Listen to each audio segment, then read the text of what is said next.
দর্শক, শুরু থেকেই বলছিলাম যে আলাপ আলোচনার মধ্য দিয়ে পরিস্থিতিটা নিয়ন্ত্রণ করা এবং সমাধানের দিকে যাওয়া। আন্দোলনরত শিক্ষার্থীরা প্রস্তুত ছিল আলাপ আলোচনার মধ্য দিয়েই তাদের কোটা সংস্কারের একটি স্থায়ী সমাধানের জন্য। কিন্তু হঠাৎ করেই সরকার খুব হার্ড লাইনে একেবারে শুরু থেকেই যে না, তারা ওই আদালত কি বলবে, তারপরে আদালত কিন্তু বলেছে যে সরকার চাইলে কমাতে বাড়াতে পারে। তার একটা আলোকে সরকার আলোচনাটা স্টার্ট করলে সেটা তো আর আদালত অবমাননা হবে না। আলাপ আলোচনা করলে পরিস্থিতিটা নিয়ন্ত্রণ হতো, কিন্তু সরকার গো ধরে বসে থাকলো যে তারা সংঘাতে যাবে। আজকের তার পরিণতিতে সারা দেশ শিক্ষার্থীদের নিয়ন্ত্রণে এবং বিভিন্ন জায়গায় সংঘাত হচ্ছে। এই সংঘাতের রংপুরে সংঘর্ষে রোকেয়া বিশ্ববিদ্যালয়ের শিক্ষার্থী নিহত, আবু সাইদ সম্ভবত তার নাম, নিহত। আরেকটি খবর দেখছি যে ছাত্রলীগের সমাবেশ স্থল থেকে লাঠিসোঁটা জব্দ করেছে প্রক্টোরিয়াল বডি। এই লাঠিসোঁটা নিয়ে তারা যে মহড়া দিচ্ছে শাহবাগ এবং রাজু ভাস্কর্য এলাকায়, এরা কারা? ঢাকার কোন কোন রাস্তায় শিক্ষার্থীদের অবরোধ বিক্ষোভ? এমন কোনো রাস্তাঘাট কি বাকি আছে?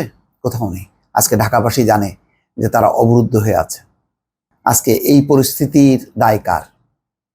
শিক্ষার্থীরা নাকি সরকার?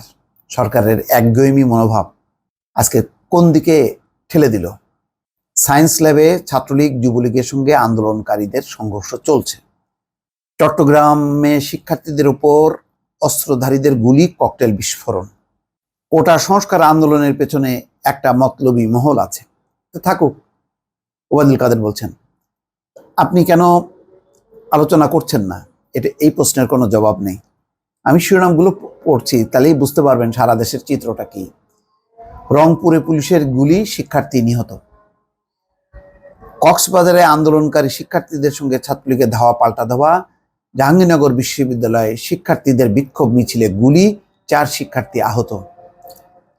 রাজশাহী বিশ্ববিদ্যালয়ের শিক্ষার্থীদের বিক্ষোভ, ব্যাপক ভাঙচুর। রাজু ভাস্কর্য এলাকায় লাঠি হকিস্টিক হাতে ছাত্রলীগ নেতা কর্মীদের অবস্থান। কোনো কোনো টেলিভিশন দিচ্ছে যে মহড়া। সময় মতো যথাযথ অ্যাকশন নেওয়া হবে, ওবায়দুল কাদের বলছেন। এই পরিস্থিতির মধ্যেও আইনমন্ত্রী বলছেন সর্বোচ্চ আদালতকে পাশ কাটিয়ে সরকার কিছুই করবে না। আদালতের প্রতি এত তাদের মানে আগ্রহ বা আনুগত্য চিন্তাই করা যায় না। শাপলা চত্বরের নটরডেম কলেজ শিক্ষার্থীদের অবস্থান। ভিকারুন্নেসা স্কুলের যে বাচ্চারা, ছাত্রীরা, তারাও বেলি রোড অবরোধ করেছে। রাজপথের শিক্ষার্থীরা রাজধানীর নানা পয়েন্টে সড়ক অবরোধ ও সংস্কার। মহাখালীতে রেল লাইন অবরোধ, আটকে আছে 2 ট্রেন এবং সারা দেশের রেল যোগাযোগ বন্ধ হয়ে গেছে। সায়েন্স ল্যাবের শিক্ষার্থীদের সঙ্গে ছাত্রলীগের সংঘর্ষ চলছে। বিমানবন্দর সড়কে যান চলাচল বন্ধ। ধাওয়া পাল্টা ধাওয়ার পর শিক্ষার্থীদের দখলে নতুন বাজার।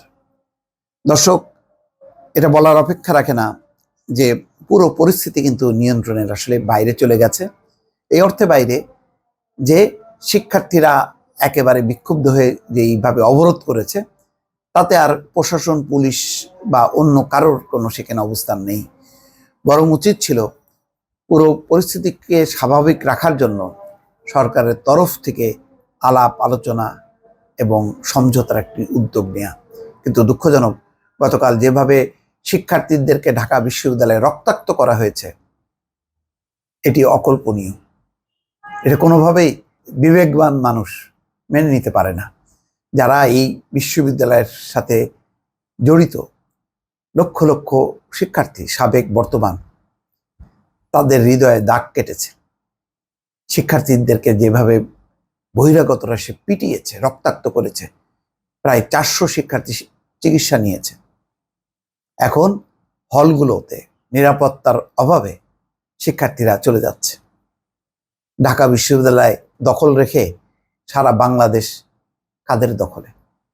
দর্শক, ভালো থাকবেন। আল্লাহ হাফেজ।